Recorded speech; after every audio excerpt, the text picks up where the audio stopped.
You can let me in now. I'm done. Hello? Hi, I'm Steven. And what am I doing? Today, I'm going to put a peephole in the door. Here's the door in question. As you can see, it doesn't have a peephole, an ocular device, for you to look from the inside out to see who might be waiting at your door. So you have to scrunch over to a window or take your chances and open it anyway. So we're going to install a looking device so that we can see who's at the door. Here's the device we want to add. I picked it up at the local hardware store. They come in a number of different shapes and colors depending on what you're trying to achieve. This one was chosen because it's inexpensive and will do the job that we need it done. And of course on the back are the instructions. Let's take a closer look. Now this particular one doesn't have a lot of instructions. It basically tells you though how large of a hole you're going to have to drill and how to take the device apart into two pieces, and you install one piece from one side and one to the other to meet in the middle and screw down tightly against your door. We'll note that the instructions didn't actually tell you how high or where to put it in the door. That is a matter that you'll have to decide. Normally they appear in the center of the door, but the height is critical depending upon, of course, the height of the adults in the house, or if you need it to be lower for a child or someone that's wheelchair bound, you'll need to make that decision. But what we want to know is, based on the average height in the house, where's the most likely place to put it? If you put it too high, then obviously people might have to stand on their tiptoes to look through it, and that would not be comfortable. If you put it too low, then some people might have to stoop. So it's important to decide where, height-wise, you want this to appear. So in this case, we'll probably put it somewhere in this vicinity. Now when it comes to drilling holes, your bits come in a number of different types for different types of material. A spade bit, this flat like this with a point, is usually reserved for wood. A bit like this is used on metal or wood, and that's important to know because many exterior doors are going to be clad with metal on the outside, or may even be metal on the inside as well, in which case you don't want to try to take a wood bit to a metal door.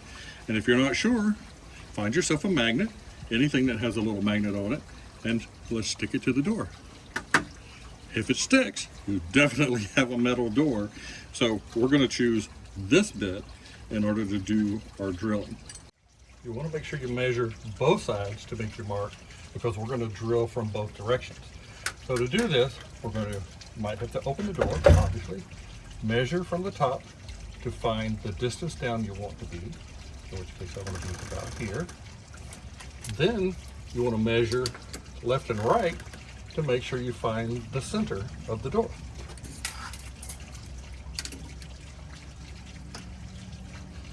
One way to do that is, of course, measure your entire door and divide it by half. So this door being 35.5 inches physically wide, it's a 36-inch door, 35.5 divided in half is 17.75. So we'll make a mark at the height mark that we did for 17.75. Now, to be sure, what we'll do is we'll measure from the other way as well. And you want those two to line up at the same point. So there I am at 17.75. So I know I found the center of the door right here. And again, to bring my height back to where I want it to match up exactly, I see this is the point I want to drill. And I want to do that on both this side and the other side of the door.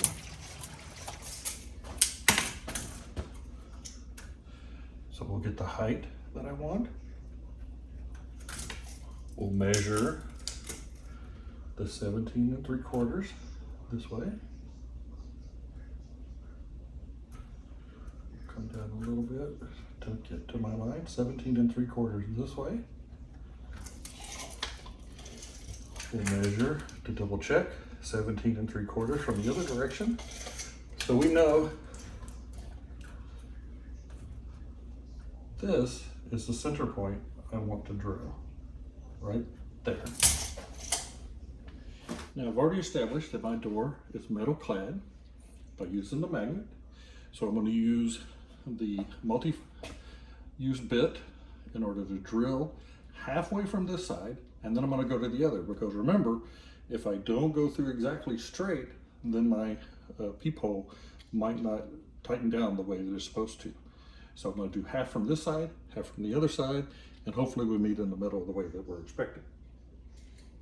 When you're going to drill a hole, you'll notice that there is a point on the end of the drill bit, and this you'll want to get point exactly into the crosshairs that you have divided, and you want to give it a little bit of pressure in order to get kind of a dent going.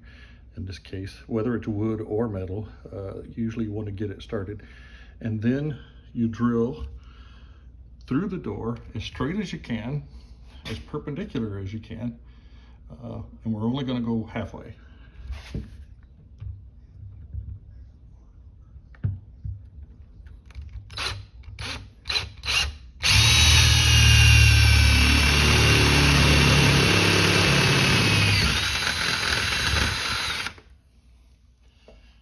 Now it's important to note that doors, especially if they're metal clad, may not actually have wood on the inside. This is an insulated door.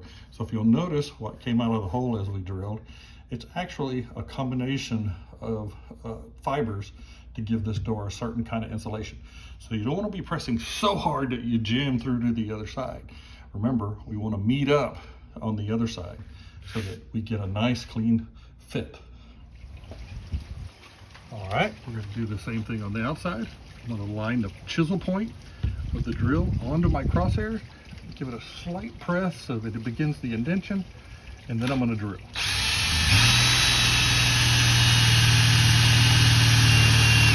Now again, I want to use care, because remember, the material inside this door is soft, so I don't want to be pushing so hard that when it finally cuts the hole out the right distance that I damage the inside any more than I have to.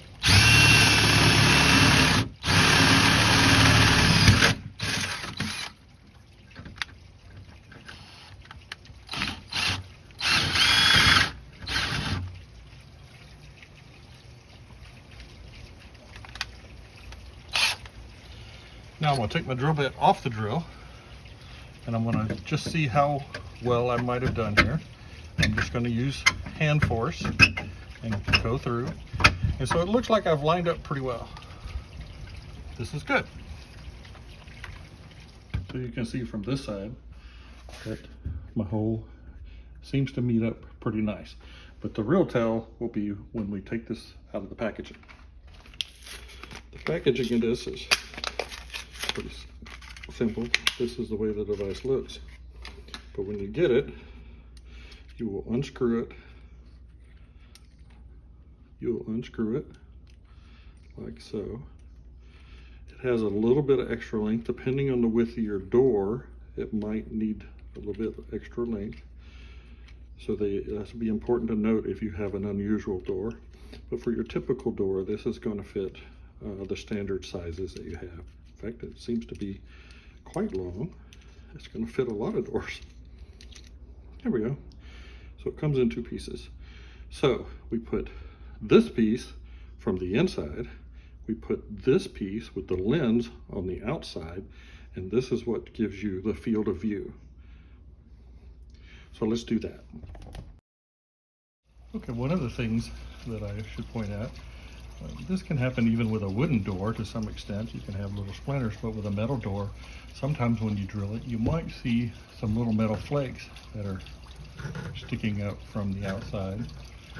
So what you need to do before you start dry fitting things together is get yourself a rasp or even an emery board, piece of a file, or even sandpaper, and try to get these little burrs off, because you want to make sure that when you put the eyepiece in that it does fit firm down against the door.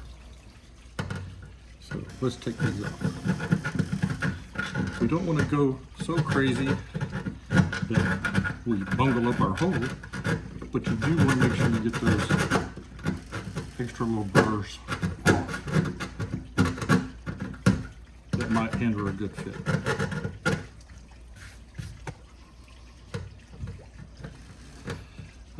Yes, you might mess up your paint job a little bit. I intend to have this door painted soon, so that's why I'm going to this trouble right now.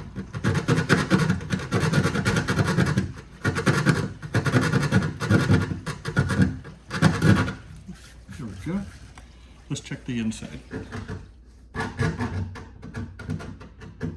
Some of you are going to think, oh, I'll check it with my finger. I don't suggest doing that. Little pieces of metal can stick in your skin. So just go over it lightly with something like an emery board or a file, as I said, in order to make sure that you don't have any burrs. And again, you're not trying to, assuming you use the right size bit, you're not trying to make the hole any larger. You're just trying to get off the burrs. As you're ready to assemble, you'll note that you pretty much have to be able to reach both sides of the door or have someone hold this out, because if you put this piece in and then walk to the other side and begin to put this in, you may just push this out. So you want to make sure you get them lined up so that you can begin screwing them down. So we're just going to get it started like this and not worry about trying to push it all the way in flush until we make sure that we've got a good meet in the middle.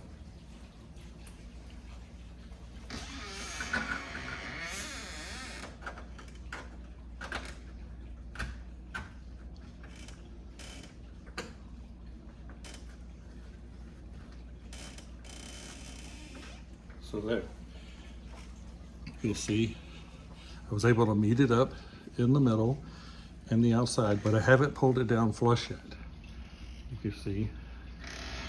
And the reason I haven't done that is this is an exterior door, as most doors are, where they're going to have a peephole in them, unless you're in, say, an apartment or something where it's going to be indoors even for your exterior. I'm going to put a little bit of caulk on the outside underneath the edge to make sure that I keep a good seal there. But I wanted to do the attachment from one side to the other before I do the caulk. Otherwise, you run the risk that if you put caulk on the door and then push that in, that now you've picked up some of that caulk inside the viewfinder. You don't want to do that. So let's make sure we get it attached together right, and then we can put the caulk before we tighten it down. Now the next, speaking of the viewfinder, the one thing we do want to do is make sure there's a clear view through the viewfinder before we finish tying it down as well. So if you look here, I'm not sure how focused this will stay. You'll see it appears I have a nice connection. It appears I have a nice connection, and there's no trash or foam or splinters or anything that are inside the lens. So I think I have a nice clean fit. So I'm going to put a little bit of caulk on the outside, and then I'm going to begin to screw this down. Now, as I said, I do expect this to pull down tightly. So I'm not looking to get a lot of caulk on here. I just want to make sure that I get a little bit behind it so that as it screws down, I get a nice weather tight seal. And anything that's outside the lens, I'll clean off after I get it screwed down. To begin screwing it down, again, you either need a partner that stand on the outside and will hold their finger over the outside hole as you push it down, or you'll be able to reach both sides of the door so that you can tighten it down. Now, at first, you ought to be able to do this with your fingers, but at some point, it may become too small if you have large fingers like I do. And then you'll use your quarter or other flat device to finish turning this in.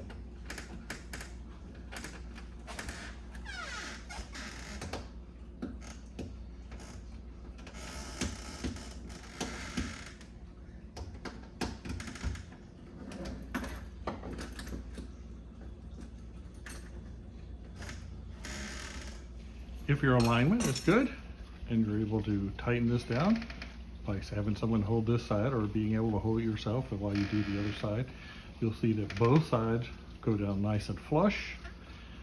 Your device has the lens on the outside, the tunnel on the inside for you to look through.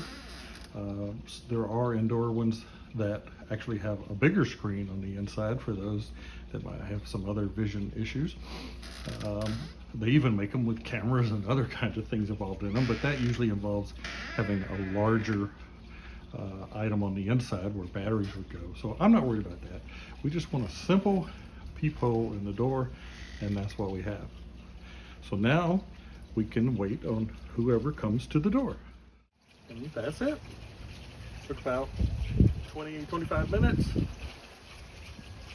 If you viewfinder in your door, somebody knocks now, you'll be able to peek out to see who it is, and if you want to answer the door or turn them away. So I'm Steven. You've seen what I'm doing. Be sure to like, comment, and subscribe to see what Steven's doing.